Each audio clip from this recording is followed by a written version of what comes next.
Somebody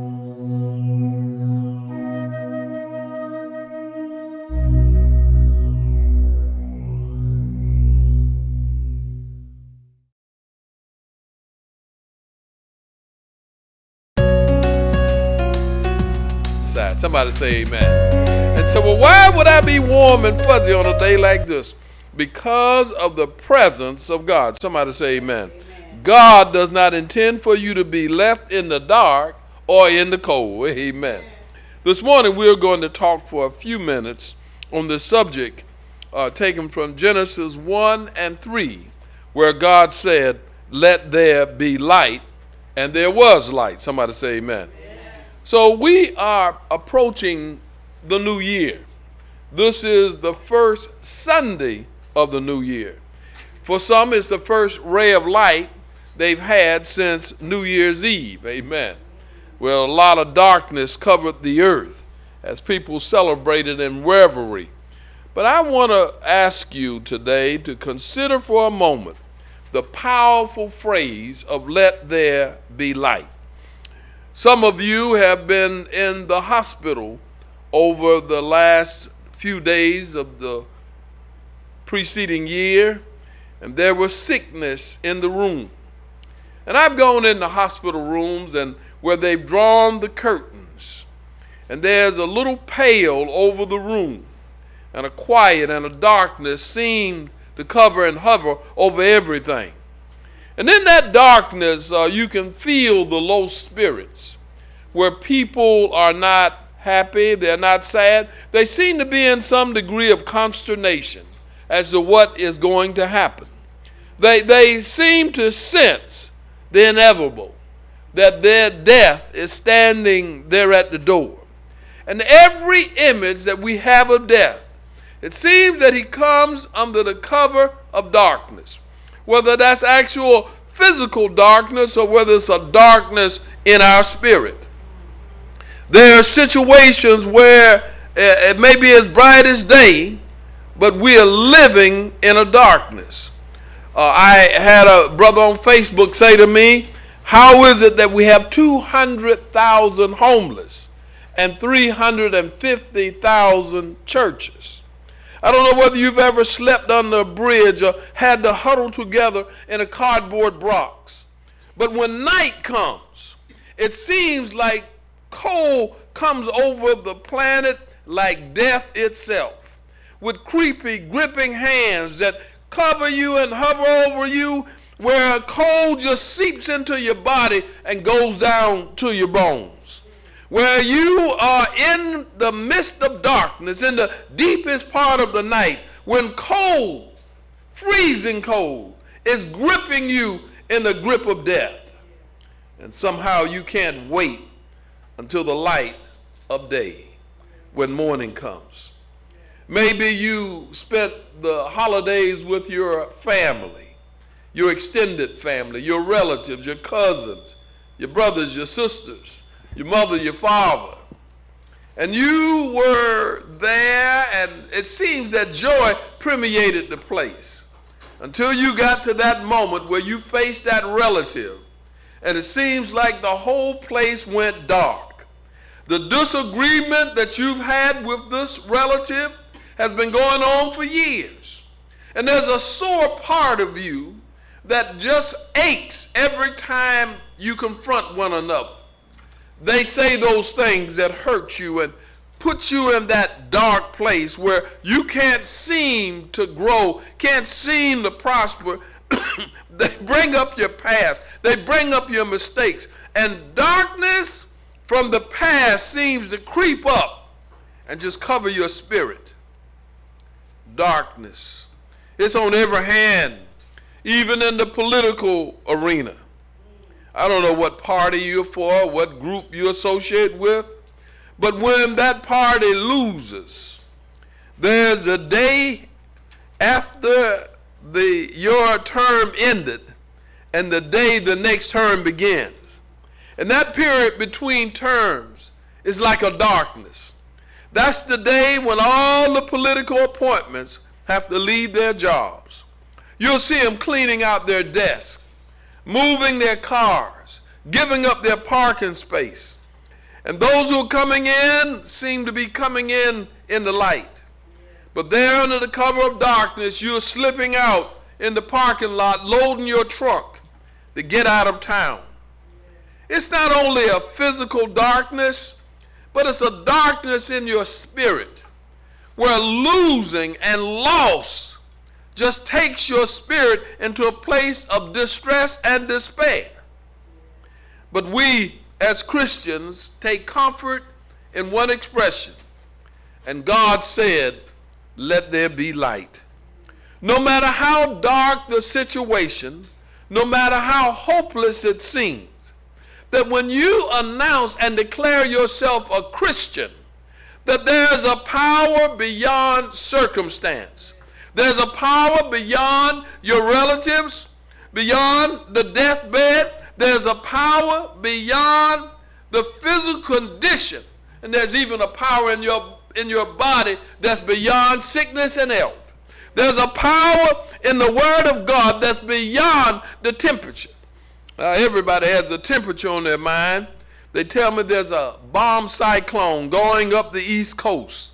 And there's a coldness and a chilling effect on everything and everybody. But then God said, let there be light. And there was light. And this light we now can call Jesus Christ. This light is our faith in Jesus Christ. There are so many things that we can just say, let there be light. I don't know whether any of you have ever suffered with not being able to pay your rent, not being able to buy the food that you need. But I tell you, just that simple phrase, then God said, let there be light. And because of the hope that we have in the light, this human condition that we're in, when it intersects with that divine connection, it seems that God speaks to us, not in the darkness, but in the newfound light. He gives us a way to solve our problems. Then God said, let there be light. And for some of you who need more graphic representation, the light bulb comes on and a new idea enters your head. And you said, you know, we don't have any money to buy any food, but perhaps we can go to Harvest Hope.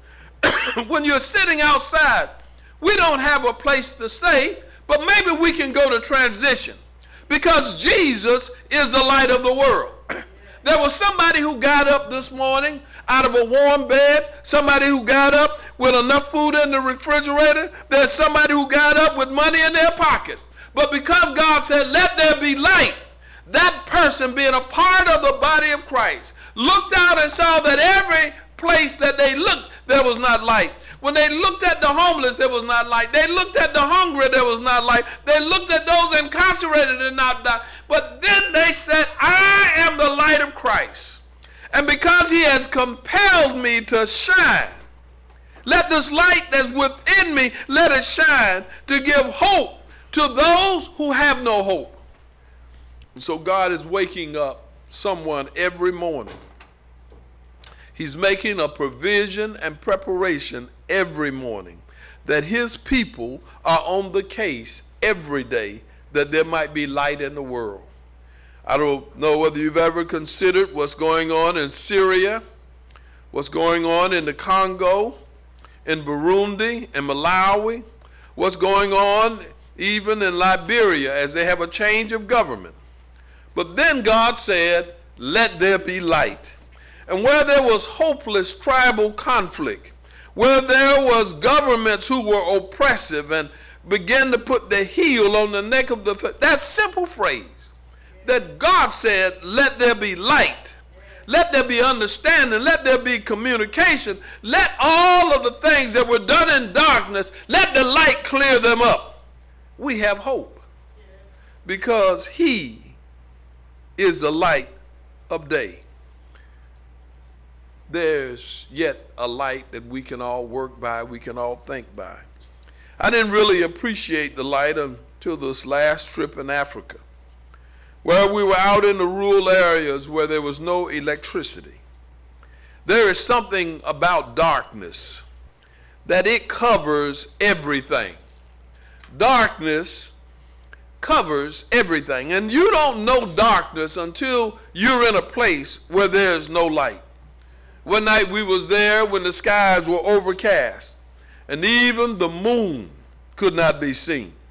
And it seems that darkness was so palatable that you could reach out and touch it. I mean, when darkness conquered and covered everything. And as you stood out there in the night, there was loneliness. You couldn't see the person next to you. You felt separated and alone. Darkness, by its very nature, seems to bring about despair and depression. Darkness, no plant can grow when it's just completely dark. No activity can take place when it's completely dark. There is nothing, even the human body begins to shut down and responds to the absence of light. Somebody wants to know, why do we sleep when it's dark? Because that's when the body gets the signal that it's time to rest.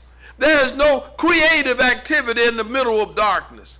And even when people create artificial light and have to work in factories when it's completely dark outside, our body acknowledges and recognizes the darkness and begins to respond to it.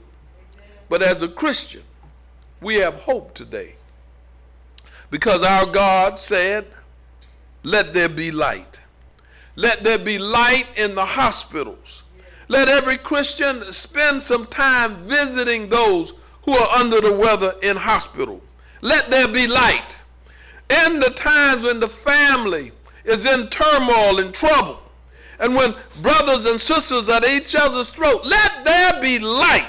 Let the goodness of God, let the light from God permeate every relationship.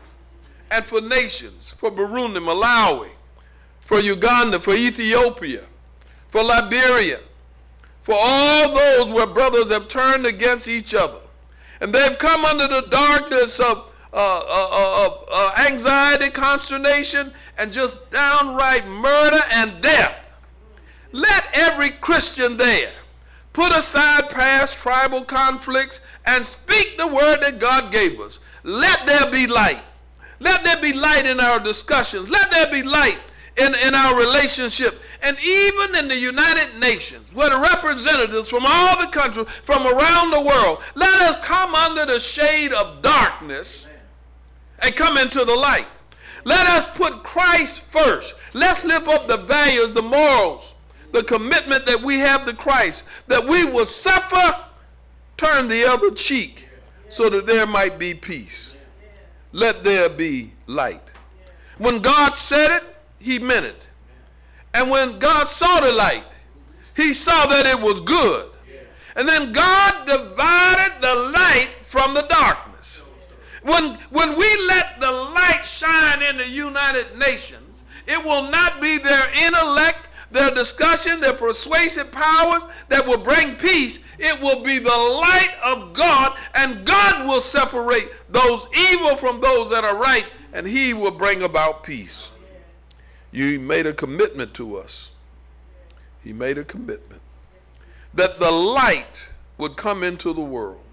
So on Christmas Day, we experience joy to the world and peace on earth and goodwill towards all men. Let there be light. Now some of you say that's all well and good, but in your personal lives, your heart may be darkened. It may be darkened from experience. It may be darkened from past abuse. I read on a statement from a lady on Facebook, and she was questioning what real love is.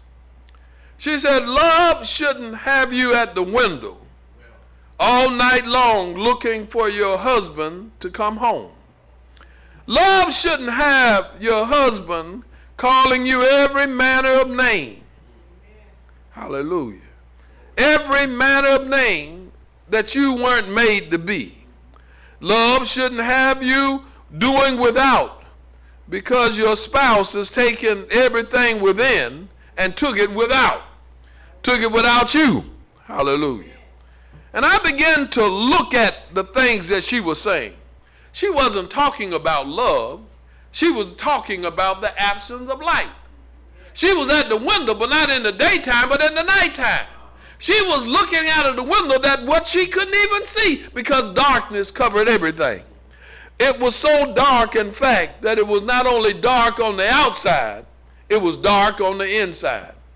How many ladies in here, out there today, are suffering in the darkness of rejection, suffering in the darkness of not being able to have a good, solid relationship, suffering in the situation where every personal interaction seems to be covered in negativity and bad things? Then God said, let there be light. If you want to come out of the darkness of personal relationship, then you need to bring the light in. And what is the light? There is no love without Christ.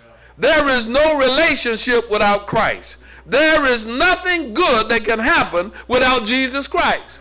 My Bible tells me that in the beginning, God created the heavens and the earth. And the earth was without form, and darkness covered the face of the deep. It was the Spirit of God hovering over the face of the waters. And then God spoke, let there be light. Let me tell you, if he could change everything that was nothing into everything to be something, then surely he can change the nature of your relationships. So it's January 7th. And I said, you should speak, let there be light. There is no relationship without Christ. There is no loneliness with Christ. He said, I will never leave you nor forsake you. So if you have the possession of Jesus Christ, you have it all. You have the light. And God said he separated the light from the darkness. Now some of these dark things you're in relationship with, you need to be separated from. And you need to shine the light of Christ on them. And if you were to shine that light, darkness comprehended not. So on a personal level, let there be light. On a church level, let there be light. On a community level, let there be light. In the tribes in conflict in Africa and Asia and in the Middle East, let there be light. In all the things that we have in politics here in America, let there be light. And what is that light? It is the light of the world. It is Jesus Christ. Brothers and sisters, maybe you've heard something this morning that will bring you out of darkness and bring you into the marvelous light. I want you to know that it is Jesus Christ, dead, buried, crucified, but resurrected, that can change everything. Pull you out of those dark places, pull you into the marvelous light. Only if you would accept him. Let him be your cornerstone. Let him be the change that you've been looking for. Some of you are so broke that prosperity is allergic to you. I'm telling you that if you allow Jesus Christ to come and sit on the throne of your heart and let him rise and rule in you, through you, for you, about you, you'll come out of the darkness into the marvelous light. If you're ready, he's ready. And all you need to do is say,